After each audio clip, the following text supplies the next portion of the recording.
by Chae-jun. The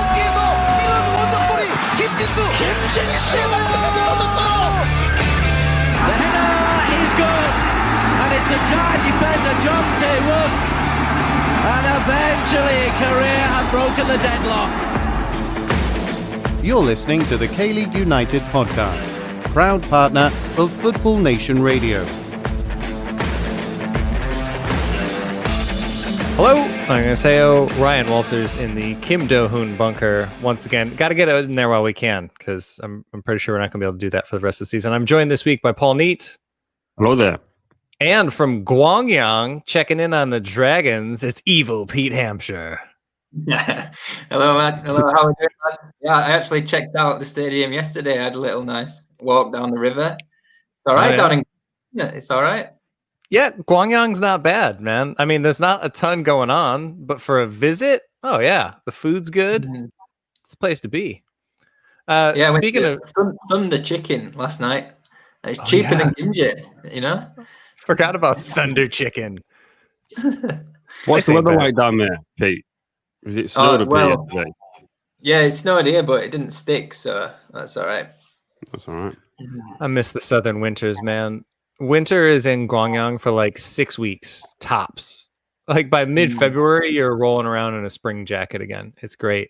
I miss it. But speaking of traveling and speaking of the Jeolla province, it wasn't enough for you to be in the official K-League documentary about the 2020 season. Pete Hampshire is yet again in another documentary. You and Matthew traveled down to Jeollabuk-do to talk about Idong-guk. Yeah, so the Dakgong, which is the Jeonbuk fanzine, got in touch with Bins, actually. I think via Muyol, so it was a real K-League United affair. And they took us to a hanok, which is the traditional Korean house, and we had a nice spread first, lunch first, obviously. Okay. Treated us to a nice meal. Bins doesn't like fish, so when they he's a very in front of him, how many banchan, how many side dishes did they put on for you? There was a good 15 banchan. Yeah. 15. Impressive. It was a nice place, and then Jeolla food, baby. It was full by the time the interview started, and falling asleep. Yeah, dozing off. There was a few Idong-guk questions. They're doing a little documentary about his career. I think they might be putting it into a little festival as well, like entering it into a film festival. Well, and then some more general questions about Jeonbuk and Jeonju, the city, as well. And they asked me what comes to mind when I think of Jeonju, and my answer was the road to kimchi. I don't think they'll leave that one in. So I don't think that'll make the cut. No, they were waiting for you to say bimbap. Say bimbap. Say it. Say it. Right? Yeah. Oh, man. All right. Well, perfect tie-in, because that's something that probably didn't work for their documentary, and that's what we're here to talk about this week. We have another preseason episode, but this time we're going to be looking back on 2020, because who doesn't want to talk about 2020 more? What a year, gentlemen. Am I right? But right, yeah. There were some things that went well for K-League, and that's where we're going to start, because we want a positive show. So we're going to start with the silver linings, the things that worked in 2020. Then we're going to take a little bit of a break, and we're going to do a half Room 101, a half whinging session, just whining about what didn't work in 2020. So what worked and what didn't in 2020. And we'll do kind of a hybrid Room 101. We don't have time to do the full-on debate. You know what? We'll do like all of us have been teachers at one point in time. So we'll do like the debate rules where we'll just give a rebuttal. We'll have like a 1-minute rebuttal if you want to argue against the point. So let's hop into this, gentlemen. As much as I do want to talk about Jeonju Bibimbap, and I do want to know the 15 different banchans that you had there. Banchan being side dishes, like the little, a small bowl side dish, and they are done the best down south here. But Pete, we'll talk about that off air sometime. So, Paul, we're going to start with you here, because I love what you chose for this one. I'm looking at your notes. I won't spoil it, but I love what you chose for this one. What worked for you in 2020? Well, I would have to say it was the K-League 2 playoff format. Having two teams guaranteed to go up can only be a good thing. Just to explain to people, because Sangmu were going to be relegated automatically, it meant that there was no promotion relegation playoff between a K-League 1 team and a K-League 2 team. So it meant that two teams were guaranteed to win promotion from K-League 2. And so my argument is that for Korean football and the second tier to grow stronger, is we need more and different teams going from K-League 2 to K-League 1. That's a surefire way for football in this country to improve. And I just think that the way that they did the format last year is how it should be, or maybe a slightly tweaked version, perhaps. But I put together some arguments as to why this should be. So, since it was introduced in 2013, 10 different teams have won promotion from K-League 2 to K-League 1. Now, that might sound like a lot, but it actually isn't, because only one of them was doing so for the first time. That was Suwon FC in 2015. The rest have either done it more than once, like Gangwon, for example, Gwangju. And it also means that really the only chance only the big teams that have come down from K-League 1 have a realistic chance of winning promotion back to the top tier. In terms of teams that are in K-League 2 right now, half of them have never played in K-League 1. 6 if you include Gimcheon Sangmu, but you probably can't. To compare, I mean, you can't really compare to the UK, but I will just for a minute. In the championship, of the 24 teams in the championship, only 6 haven't played in the Premier League. One of them is Preston North End, but we'll move on. Barnsley have under the bus. Peter Hampshire's beloved Barnsley have played in the Premier League. Was it 97, 98? You went up then? Yeah.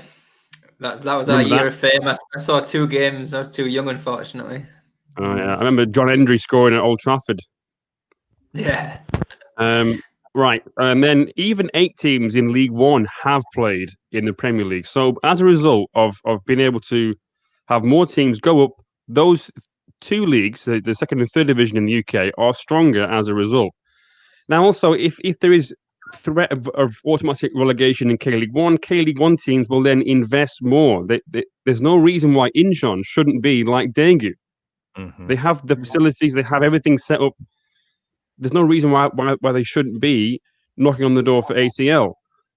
Likewise, if there's more chance of going up, K-League 2 teams will invest instead of having teams like Ansan and Bucheon going through the motions every season and loitering around 7th and 8th. They might be encouraged to have a one last push towards the top 4 if you're guaranteed to win promotion to the top flight. So, basically, what we saw were 2 one-off games played with everything on the line over those 90 minutes.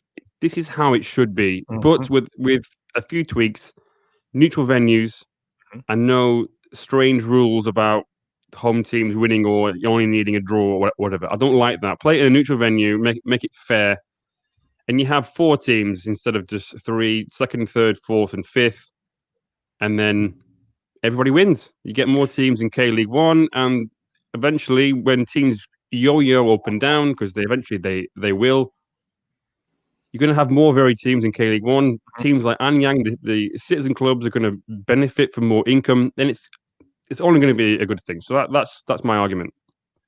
I love almost all of it. The only thing that I would tweak is I would say I do like the idea of 4 teams being in as well. First place team automatically goes up, then second, third, fourth, fifth get into the playoffs. You could argue that's too many teams getting in the playoffs, but I don't care because I would go in on the side of fun. And also, if we're talking about 5th place being involved, then almost every single team can be involved in the playoff hunt. But the thing that I would change is to have the final in a neutral venue, which I do love. And then I would say the first round, if you got 4 teams in, first versus fourth and second versus third, the higher ranked team deserves to have home field advantage for 1 game, I think. I do agree. Let's get rid of this. Like the higher ranked team just wins. I've argued in favor of it in the past because it puts emphasis on the regular season, but it doesn't create entertaining football. I think the home team a lot of times will just bunker and they know that a draw will win. So it's not overly entertaining. We saw that in the K2 playoffs this year in a lot of ways. So I think get rid of that. Go straight to pens. If to save legs, that's fine, especially in the opening round, as it would be. I think in the K2 final, if they're not going on to play a K1 team, then I think you have extra time as is standard. But yeah, I agree. Drop that. But man, yeah, like you actually win something in this version, like we can have a trophy that's handed out to this playoff winner. You can make it an event. Whereas every year prior to this, if you quote unquote win the K2 playoff, then your reward is facing a team in the division above you that is clinging on to second to last place. I just hate that.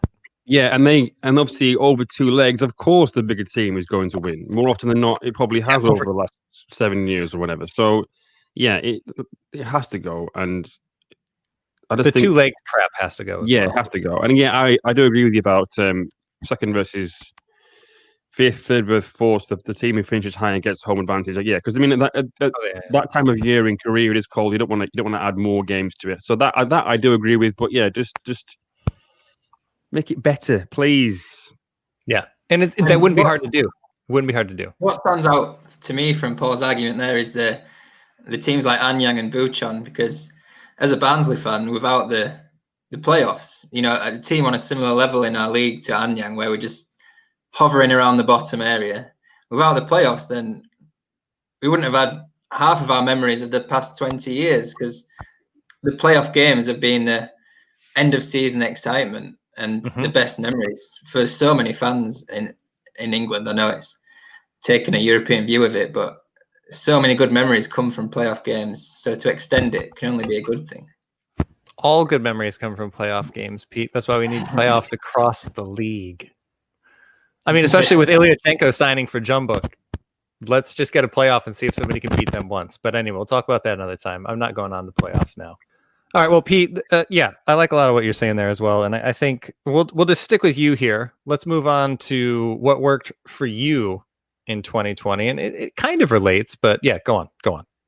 Yeah, 2020, I mean, at the start of the season, we put ourselves out there with our predictions. And a lot of us did put Sangju Sangmu, the military side, up in the top 4. And that they finished 4th at the end, which is their highest ever finished in K-League 1. And my point is, having a military side in the professional league is worthwhile. And 2020 showed that. Obviously, next year, they're a different club. They're Gimcheon Sangmu, and they'll be in their second division. But if you look at Sangju last season, finishing 4th, they were competitive throughout, even with their squad change in the summer, which is going to happen to them every year with the nature of the military contracts. They had such a solid defence with 8 1-0 wins, and very defensively organised. And lots of players, big K-League names, they've benefited from playing at that military side, like Kang Sang-woo, Han Suk-jong, Lee Chang-gun, especially Kang Sang-woo. I mean, he's going to be one of the big names to watch next season. And some of those have really improved at Sangju Sangmu. It's not, I think when you look at the league from an outside perspective, like before I moved back to Korea, you think, oh, Sangju, it's just an extra team that nobody really cares about because you don't see too much about them.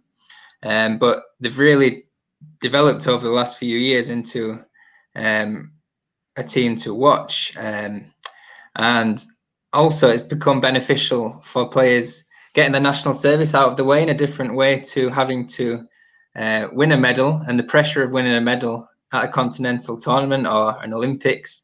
So you're seeing players like Oh Se-hoon, and now he's finishing his time at Sangju in the next year, and he'll be free to what looks like have a great career. Obviously, there are caveats to my argument. One is that I'd say Kim Tae-wan has been fantastic for them, and without him at the helm, you'd wonder, would they be as successful? Would they have that continuity that he's provided? And also, in 2020, they were going down no matter what and becoming Gimcheon Sangmu. But to that, I would say, even in the K2, it's still a useful thing to have them as a professional club, because if you look at 2015, the last season in the K2, they had players like Lee Young, Park Ki-dong, Lee Sung-gi, Kang Min-soo, and they've all gone to feature regularly still in the top league. So it's not a hindrance. I cannot believe you started the Park Gi-dong for that one. I was just looking at the squad list from the final game from 2015. But yeah, as we always say on this podcast, maybe not possible without the quality of Kim Tae-wan. Yeah. But what I would say is that about the army team is that now there's only one, whereas before we had Asan or Ansan. There's those different variations. If they're in K League 2, they cannot win promotion. It's just not fair. If there's only one team that has the monopoly of all the good players who are wanting to go on military service, it's like a dream team. It's like an all-stars team. This Gimcheon team now, it's ridiculous. I mean, it would probably still finish in the top 4 in K League 1. Honestly, it's probably got even stronger because they have the pick of all the players who want to go on military service. Now they have the luxury of choosing the absolute very best. And it means, because I'm assuming in the 2021 season, when the playoff format goes back to the way it was, there's only going to be one automatic promotion spot, and that'll be Gimcheon. And then after that, you have Busan, Daejeon, loads of teams all battling out for John and Dragons, all battling it out for the scraps, basically. So I just think, yes, it is great, and it is a good way for young players who have a bright future, like Oh Se-hoon, who you just mentioned, Pete, to get it out of the way and then really begin their careers. But in terms of the team itself, they should not be allowed to win promotion back to K League 1.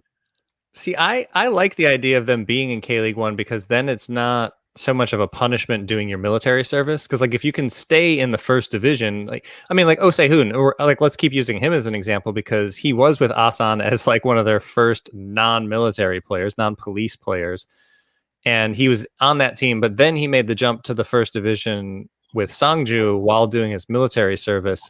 And that's kind of a promotion of sorts for him, moving up a division. And also, I just like the idea that if you're going to do your military service, you don't necessarily have to drop down a division. I mean, to me, I would really like look, we could use more teams. I would like to see another military service club. Also, I miss the name Police as a team name because I think it's awesome.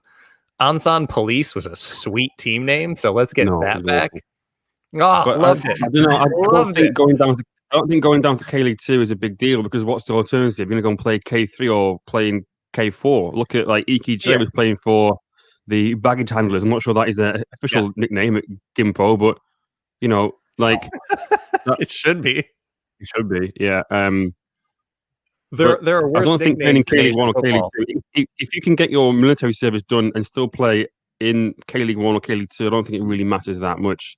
Playing in K3 on an AstroTurf pitch, not so much. Yeah.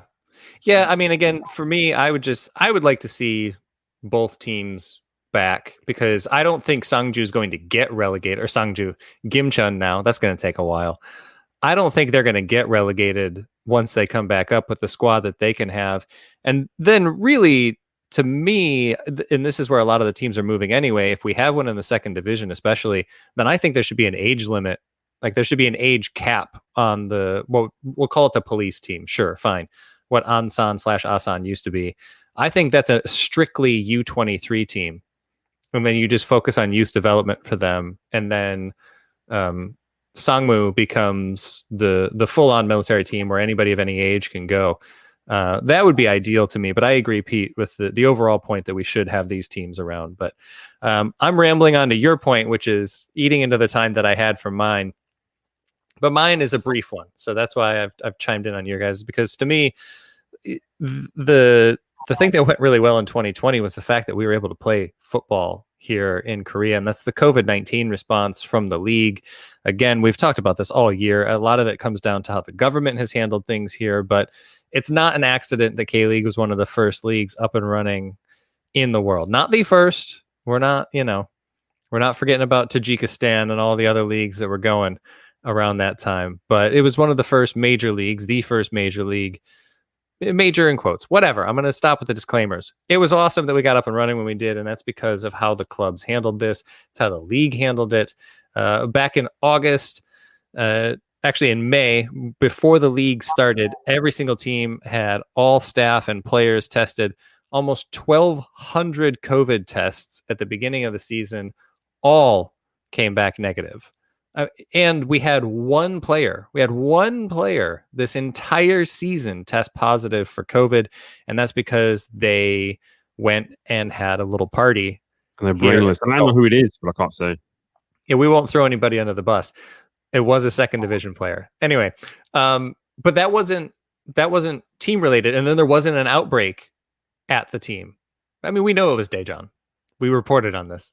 And there wasn't an outbreak at Daejeon even after that. And the league immediately said, Daejeon's not playing for 2 weeks, but the league is going to resume. We didn't have an outbreak of cases. We didn't have to go into a bubble either. I think that's one of the big things here. Like MLS, they had a very successful resumption of the league, but they had to go into a bubble, and 2 teams couldn't make it there because they had outbreaks on their teams. Once they were in Orlando, once they were in that bubble, everything was fine. But that's really restricting on the players, you know, and we saw this with Champions League as well. Being in that bubble for so long, that's not great for the mentality. That's not great for these players who have family, who also want to have a life outside of football. You know, I mean, I think all of us that haven't been lucky enough to play are like, oh, they're living the dream anyway. But no, man, living in a hotel for months and months on end, not being able to leave, not necessarily deciding what you're going to be able to eat, all of that has a massive effect on people. And K-League didn't have to do that. Like, we didn't have to have players in lockdown like that. Sure, at Daegu at one point, yes, because Daegu was the central hub of the outbreak here in Korea for a little while.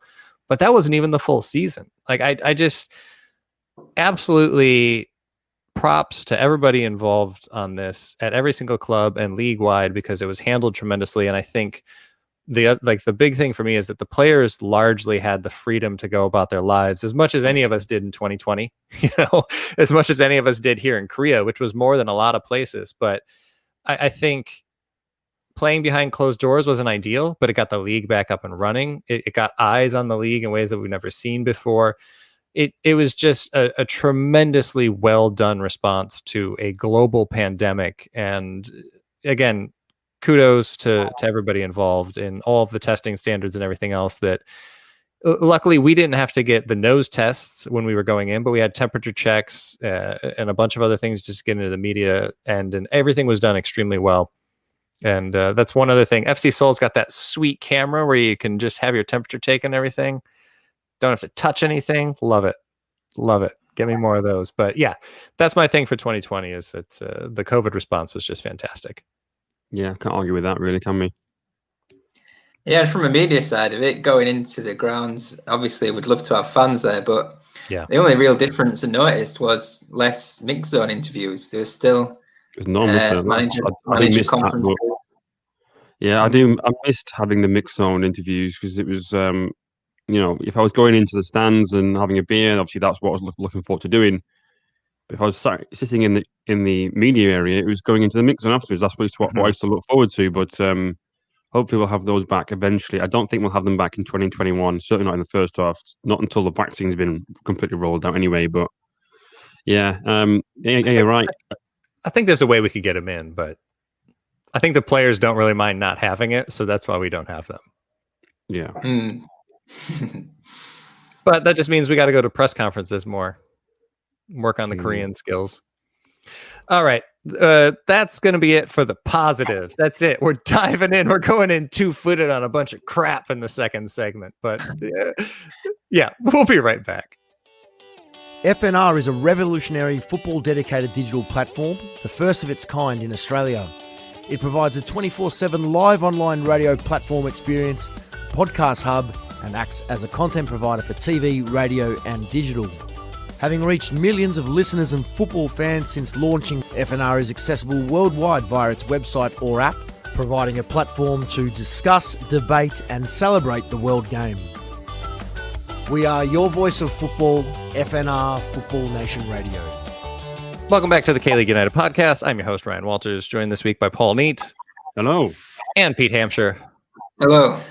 Paul, this is becoming a normal thing, these daylight hour podcasts. I feel like you and I went like a year without being on the same podcast together. I know, yeah, I quite like it, to be honest. Have a nice cup of tea and a nice little chat about K-League. Lovely. Little afternoon chat. Yeah, maybe this will be the new time. I'm sure we'll get a ton of live streams if we're going at lunchtime midweek. That's when the people want to be watching. Anyway, that wouldn't work. And what a perfect transition. You know what? It's preseason for me as well. I need to work on my transition game. It'll be fine once the ball is kicked. I'll be there. But anyway, Paul, we're having you start this segment again because I thoroughly agreed with what you had that worked, and oh baby, do I agree with you on what didn't work. And also, we're going to call this is going to be a half Room 101. And for those that don't know, Room 101, as I've been educated on in recent years, is a reference to the fantastic book and fantastic year, 1984. Not that anybody on this podcast may have been born that year. Tigers won the World Series as well. No big deal. Anyway, if you don't like something, you're going to put it into Room 101, and that's where things don't necessarily escape. So, Paul, what are you going to be arguing to put into Room 101? I feel like my choice will open up some old wounds, but it has to be VAR. I'm going to have to put it in Room 101 after what happened in the playoffs, or at least put referee Kim Jong-un in there instead. Because goodness me, I've still not recovered from that. Emotionally, I've not bounced back. I don't think I ever will, to be honest with you. So I was watching the match at work because it was obviously I work evenings, and there was some confusion about when Bruno Vallo's goal went in against, who was it? Gwangyang, and there was a bit of confusion. Was it given? Was it not? And initially, it looked like it was given, and I was hugging one of the reporters at work, dancing, and then my heart was broken because it was disallowed. And yeah, so as much as the format of the playoffs was a success, I just think that the VAR made an absolute mess of it. It really overshadowed what the good was from last season. So I'm going to have to reference an article that I wrote at the time, VAR, what is it good for? Now, referee Kim Jong-un spent 2 minutes and 37 seconds watching the replay and zoomed in on the incident no fewer than, and I'm not joking, 28 times. 28. Clear and obvious, baby. If those are the rule, if that's the criteria of how to use VAR, then clearly it isn't working. But I'll get to that in a little bit. So the goal was disallowed, and the score remained 1-1. And Daejeon were knocked out because of the home team only needing a draw rule. That was that. And then in the final, I was being perhaps a bit facetious when I sent out a tweet at 85 minutes saying that this game is just ready to be ruined by VAR. And it did, deep into stoppage time. And it did. Now, whether the incident was a foul or not, it wasn't. It was very strange. It was very weak. But that incident was looked at 8 times over a span of 36 seconds, which is not too bad, I admit. However, the game carried on for 48 seconds more.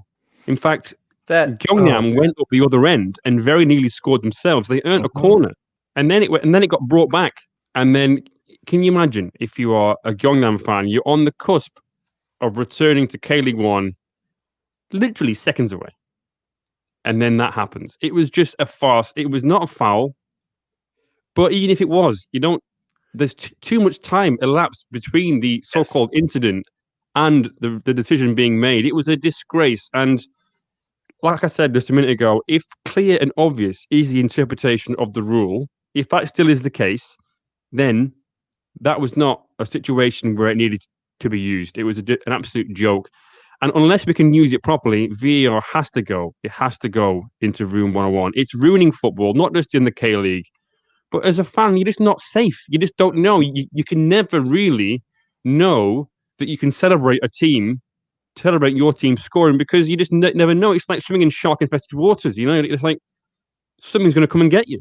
The VAR will, and then we see that stupid gesture And it's just, oh, here we go. And then they're going to spend 5 minutes waiting for some incompetent referee to sort of try and think, okay, I've embarrassed myself enough already because I'm watching it 28 times. How can I spin it so that, he's been very shrewd there. He's noticed that one player lightly touched the other person's arm and therefore it's a foul or something, It's just, yeah. I'm going to stop now because I'm getting ranty. But that is my argument. Yeah. Arguments as to why VAR should go into room 101. Yeah, I think as it stands, it has to go. I don't have faith that it'll be taken out of the game because I think the powers that be want it in there too much, which is a shame. But there have been a lot of great ideas that came up on Twitter when we were talking about this at the time, which again, going back to what I said on the podcast after this playoff, what happens if Gwangyang score that goal? And then that everything has to. So then you're not only taking that moment from them, you're literally just taking the game from them. And Gwangyang could, and you could argue, should have scored on that play, which would have been absurd. And this is the kind of crap that's got to stop. I think. If Park Gi-dong was faster, because it was Park Gi-dong who got through and tried to have a shot. If he was a faster player, they probably would have scored then. Yeah, 100%. And then you're talking about chalking off a 2-0 lead in a match that would have seen them promoted. That's not okay.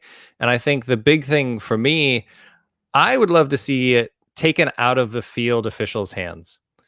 Again, we've talked about this before. In the NHL, they call it a war room. There's a room in Toronto, which is where the NHL is hubbed. Here it would be in Seoul. We even have a media center. There's already one built. There are just referees there watching the game. They watch the replays. They send the final decision. The ref on field doesn't have a say. And then, lo and behold, I think you'd see the refs making actual decisions. And I did censor myself for the children-friendly version there. Because that, to me, that's what's gone wrong. Because we saw this in K2. We saw this in the playoffs. Maybe that is a foul, but the refs aren't calling it in K-League right now. And I don't think they're doing it league-wide. They aren't calling these things because they know the eye in the sky's got their back. I want refs to be able to make the decisions that they've made throughout time and trust their gut and trust their decisions. And then if it doesn't go that way, okay, fine. But I think VAR has to be taken out of their hands. There has to be a time limit on it. And that's the way that it's going to go. If it doesn't get called on the field, then damn it, it doesn't get called. Like you're saying, Paul, we're talking about almost a full minute of play here. You don't know. There's no going back. That's not the way that it should work. I know this came up in the ACL final with Ulsan not getting the handball call. That was so obvious. But to me, if VAR isn't a thing, then the ref actually calls that handball and isn't just relying on VAR. Sorry, go ahead, Pete, because I'm also ranting. The point of the bringing in the VAR to start with is to eradicate the human errors, but clearly with checking the footage 28 times in the Daejeon match, then some human emotions have got to the referee anyway, so it doesn't make too much difference. Yeah, because then you're trying to find an error. If you haven't seen it in the first 5 replays, there probably wasn't one. So then now he's using, if you have to use 4 or 5 different camera angles and zoom in, you don't have that luxury in real time with your own 2 eyes. So it can't be clear or obvious. But then again, maybe I've got that wrong. If that is that's it. The criteria. That's the criteria. Yeah. I don't. It really was. But sorry, I'm ranting. That's because we all hate VAR and it's ruining the game. I don't think there's anybody. I don't know of anybody that isn't an admin that argues in favor of VAR. I mean, to me, I'm still of the conspiracy theory that it's just to eventually get commercials into the game. Oh, I'm surprised. Yeah, because it takes long enough, doesn't it? Anyway, I don't think anybody's going to argue on the other side of that. Pete, are you going to argue in favor of VAR? No, I'll stick with you two on that one. Okay, so we're putting that in room 101. We're filling that room with gasoline, lighting a torch, and just closing and locking that door. And I don't care how loud VAR screams, it's not coming out. Good. Playing a lot of D&D lately. Don't worry, our campaign's not that dark. Anyway, that's for a different podcast. Dungeons and Dragons and K-League Weekly. That sounds terrible. Big listenership. Everybody wants that one. That's even more niche than our podcast. That, I think... That's saying something. That would mainly just be me talking to myself, I'm pretty sure. Unless there are more D&D fans out there. You never know. Touch base on Twitter. Let's talk about it. Anyway, Pete, save me from this conversation, or don't. If you want to play D&D, let me know. But Pete, what are you putting into Room 101? I'll politely decline, thank you. So obviously in the 2020, we saw a fantastic boost in interest in the K-League in May, largely because other leagues around the world weren't underway. But I feel like it was an opportunity missed, especially by Europe media outlets and television companies to show a league that's of a good quality. Obviously, it's not as high as the Premier League or the Bundesliga, etc. But my friends and people I've spoken to in media, they enjoyed watching that Jeonbuk Suwon game, and then suddenly it's a lot more difficult to stream the following matches. So I feel European coverage snobbery is my entry for Room 101, and that platforms missed out where they could have grown a cult interest at a time where football had stopped completely for 2 months, especially in the UK. Looking back I'm sure Paul watched this program as well in the 90s, Football Italia on Channel 4. Yes. As a child, obviously didn't have in-depth knowledge about Italian football or even the clubs or the towns, but it became a niche but hardcore following of Italian football in the 90s among a certain generation. And for me personally, my first shirt wasn't a Barnsley shirt, it was a Totti shirt. Excellent. What? As a revelation on the podcast. Look at that. K-League Confessions with Peter Hampshire. yeah. And I still remember viewing it on a Sunday morning, even though I've got no connection to Italy personally. And I don't understand why. I'm sure it wouldn't have been expensive for media companies to buy the rights to broadcast more K-League, especially only online streaming like the BBC did for the Jeonbuk game. I don't understand why they couldn't have tried to build up a bit of a niche following. We saw things like Banana Bread get a big following during the lockdowns in the UK. Why couldn't K-League have become that niche interest? I'd say one thing that probably follow the yellows like Gwangju. yeah. You know what I mean? One thing that didn't help was probably the first game wasn't the best entertaining spectacle. It was and a 40-year-old man scored the winner, which is he's a legend. But I mean, we know that. But people watching from outside, it's like, wait, is that the guy who played for Middlesbrough 15 years ago? Mm-hmm. And it's like, God, he's still playing, and he scored the only goal in what's supposed to be like the league champions against the FA Cup winners. That probably wasn't the greatest thing. I mean, the game itself wasn't exactly a classic, but the fact that he scored the winner was good for K-League in some respects, but for the outside world watching, it was a bit, okay. If only somebody else could have scored that. Yeah, I would have he could score the winner in a 2-1 or 3-2 match, and it would have been fine by me. But yeah. It was a very slow-paced game, wasn't it? Which was because of the disrupted pre-season. But then games following that, if we'd have had that Daegu 4, Gwangju 6, imagine that. I mean, surely that would have boosted people's watching of the league. Yeah, I mean, I think this is an area where actually, you know what? It ties into what I'm going to go into, so I won't touch it yet. I won't touch it. Paul, are you going to argue against this, or are we putting this in Room 101?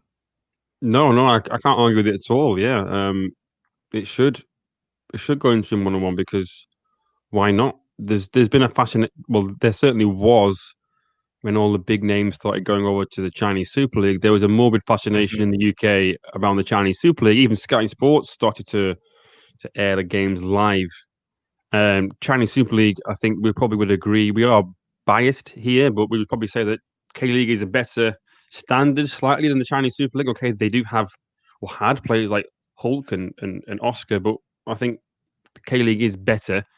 So why not? It's on at a similar time, time difference and stuff like that.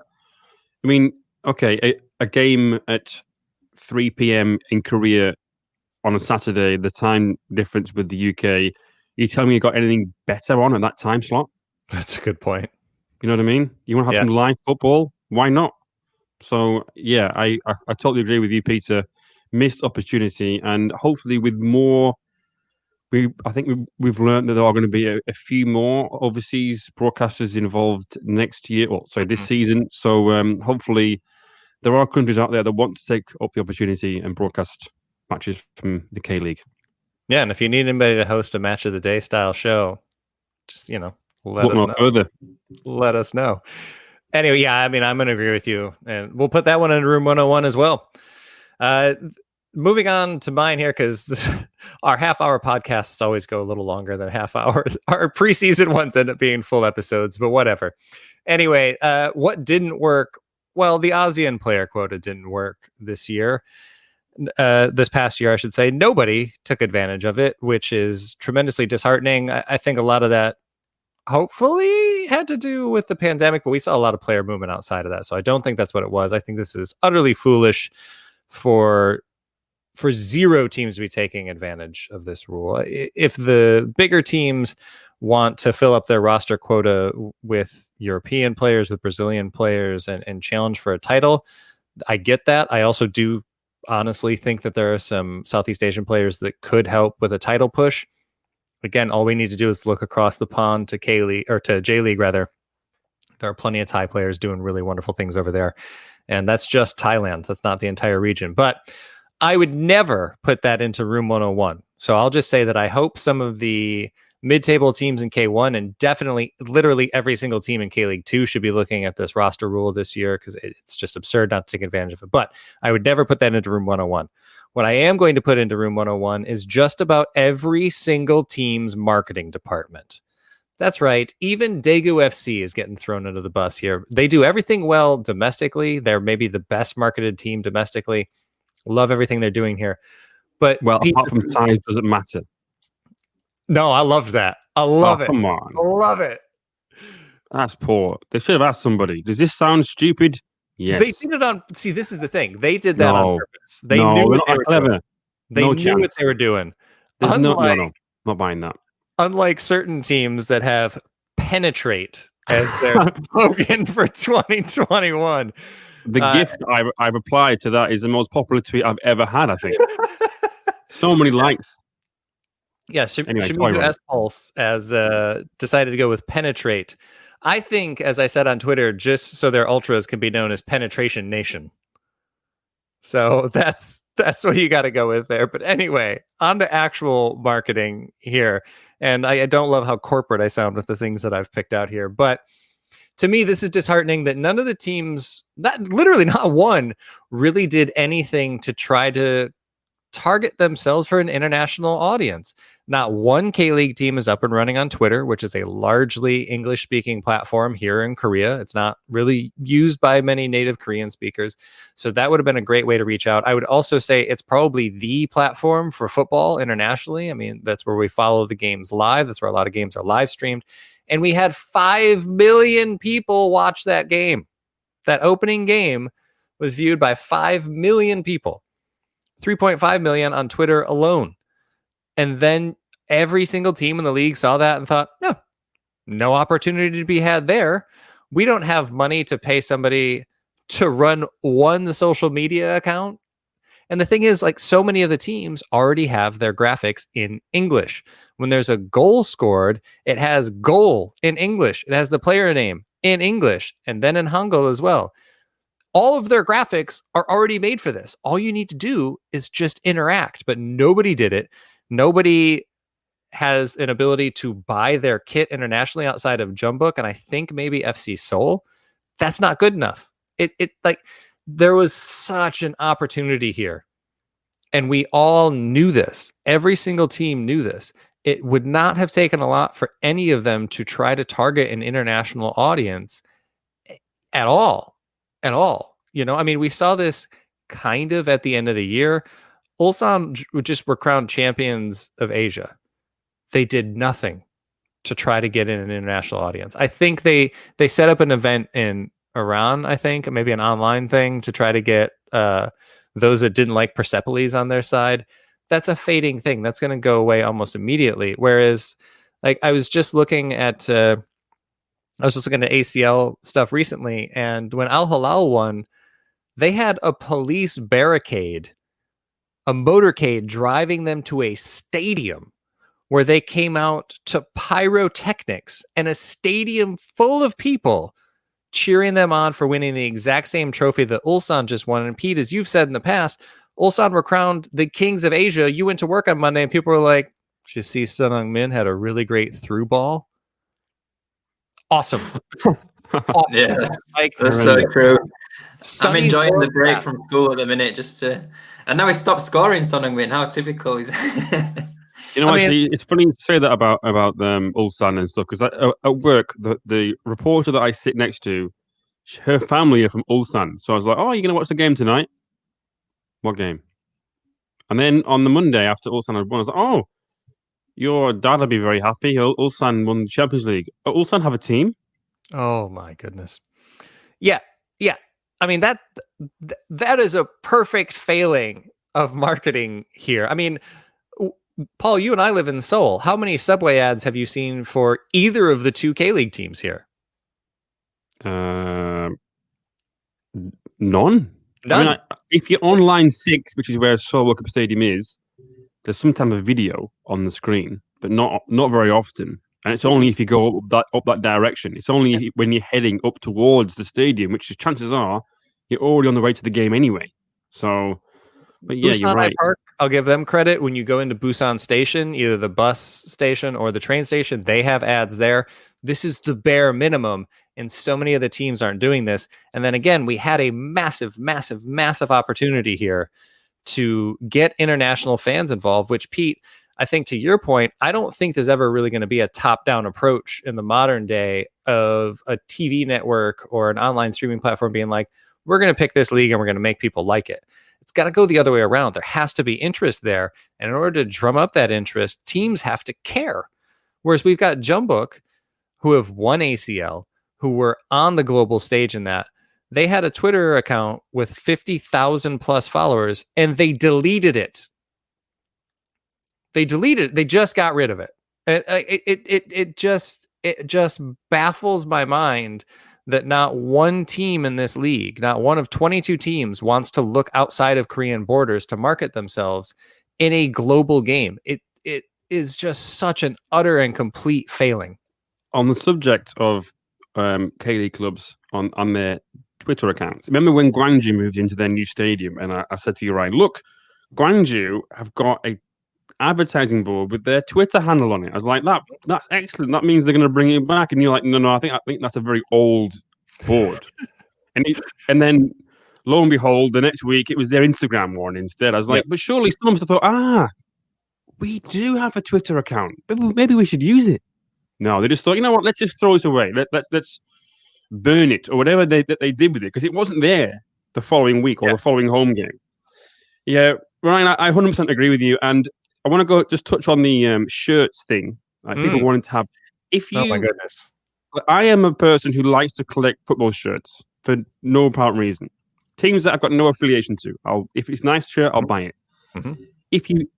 If you are just starting to follow a new league, one of the surefire ways to sort of help you become a fan of this team in some way is to buy the shirt. Mm-hmm. Okay, you wear it around the house. You go out. You say, "Oh, what shirt's that? Oh, this is Dago FC. Where's that? Oh, it's in K League.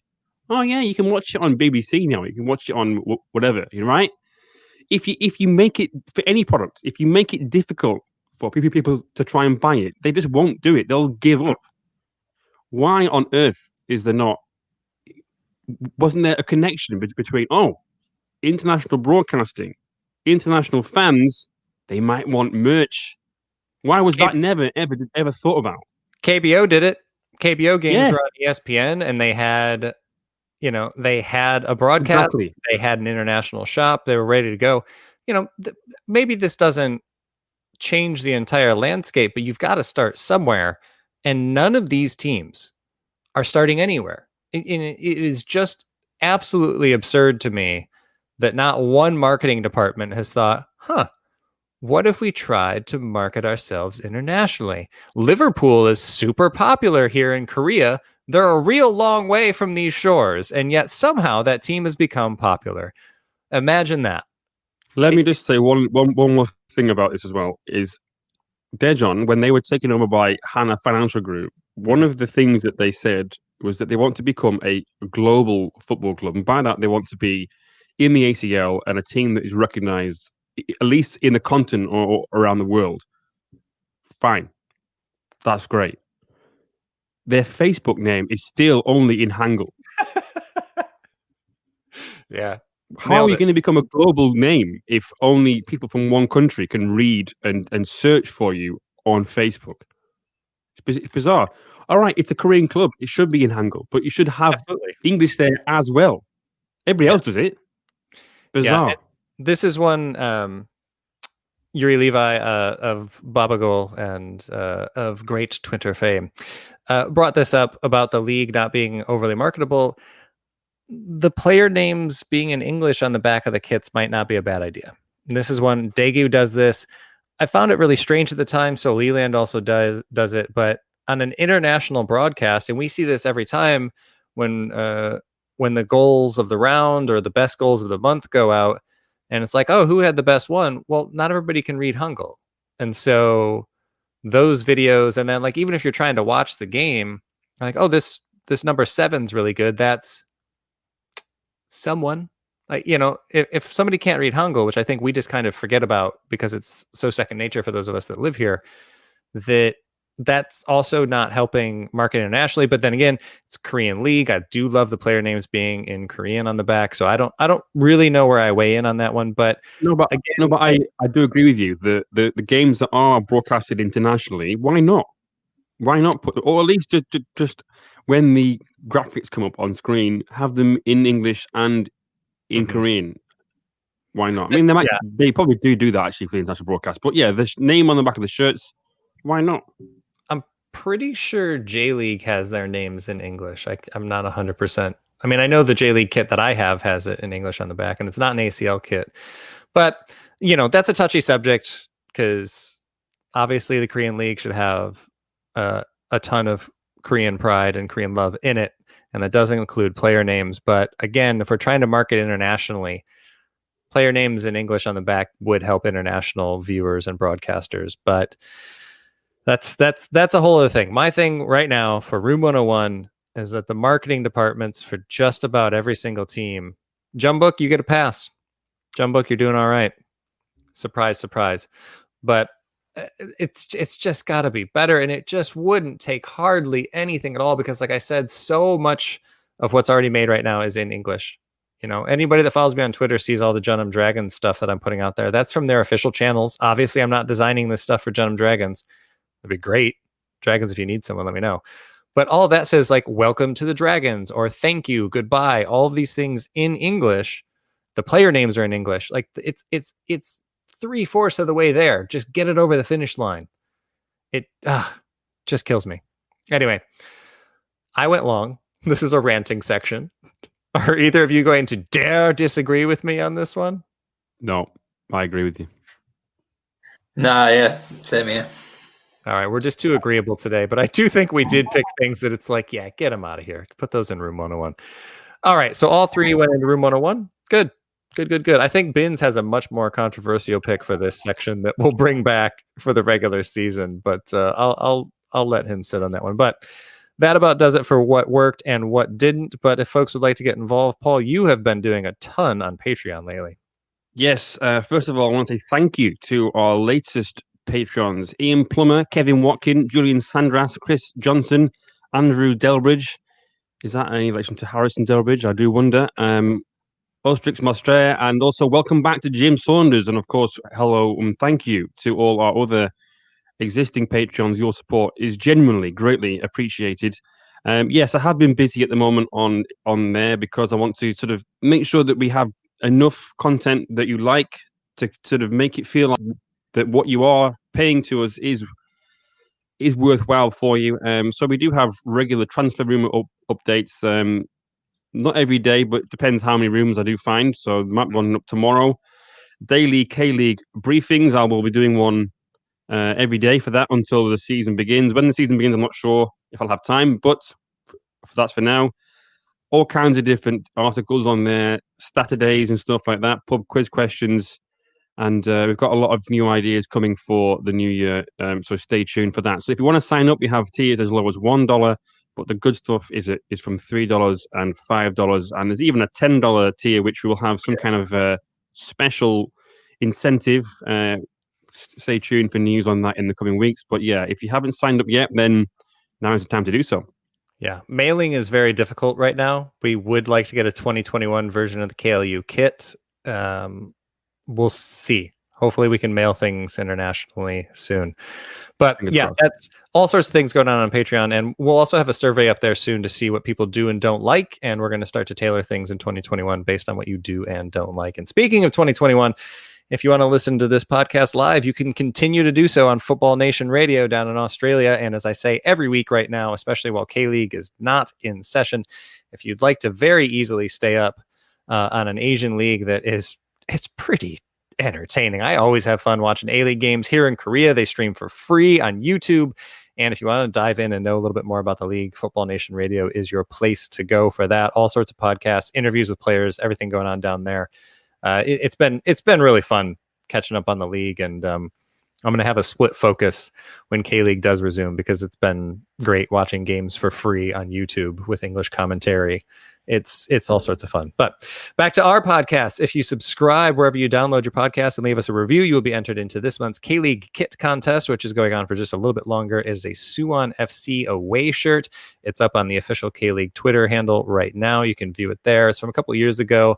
Suwon always does tremendous work with their kits.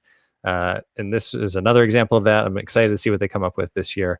But all you got to do is leave us a review and you will be entered into this month's contest. But in a full-on regular edition that was supposed to be a little bit shorter, I'm Ryan Walters for Paul Neitz and Peter Hampshire. Thanks so much for listening.